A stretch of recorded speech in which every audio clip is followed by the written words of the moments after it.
vavy dia tafaraka eto indray isika manolotra ny manahoana tompoko dia manjakatrany tato ato ny tsioka dia tsy motsinanana teto Madagascar ary mbola itoy izany hatramin'izao dia toy izao manaraka izao ny toetry ny andro amin'ny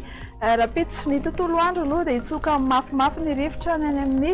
distrikany Taolagnaro sy ny manodidina azy iny. Ho amin'ny maraina kosa dia alefaka ny rotsakorana any Asava Analanjorofo ary Atsinanana ho malomaloka ny andro ny morotsiraky Mahajanga sy ny ilany Atsinanany avoatany fa ifandimby avokoa ny rahona sy ny masoandro ny amin'ny faritra sisa. Ho amin'ny rapitso tolakandro dia hisitraka rotsakorana avokoa ny tapany avaratry Madagascar fa ny endriny no samihafa aka endrika orana malefaka izany any Asava aloatra Analanjorofo sy Atsinanana. Anorana tadrifindroana Meteo Alarobia kosa any Anosy be Samborano any mahazo any Sofia dia tahaka an'izay ihany koa any Melaky Bongolava sy Vakinakaratra ary amorony manifa amin'ny seo izany amin'ny Takariva sy ny amin'ny alina ny aty amin'ny faritry Boeny aty dia andrahoana ny andro any Betsiboka sy Analamanga ary ifandimby avokoa ny rahona sy ny masoandro ny amin'ny faritra sisa dia tsy dia misy fihetsehany firy ny maripana no vinavinaina ao amin'ny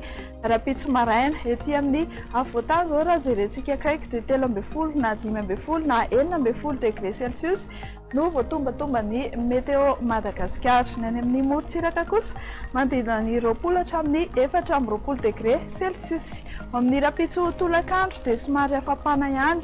indrindra ny amin'ny morotsiraky atsimo andrefana sy mena be iny dia mety haremarika 4 na 5 degré celsius eo ny eo. Ny aty amin'ny ambony indrindra kosa dia 30 degré celsius any Maheva tanàna sy ny manodidina azy. Dia hoentina hiampita ranomasina ianao amin'ny alalan'ireto vinan'ny toetry ny andro manaraka ireto dia anorana malefaka ao amin'ny rapitso any Milan sy Nairobi. Ifandimby ny rahona sy masoandro any Paris sy Bangkok ary ny faritry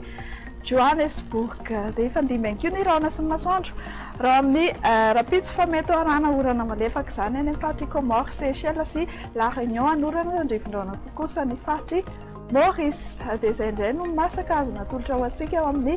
meteo amin'ity andro an'ity mametraka ny mandrapitafa ao amin'ny rapitso indray.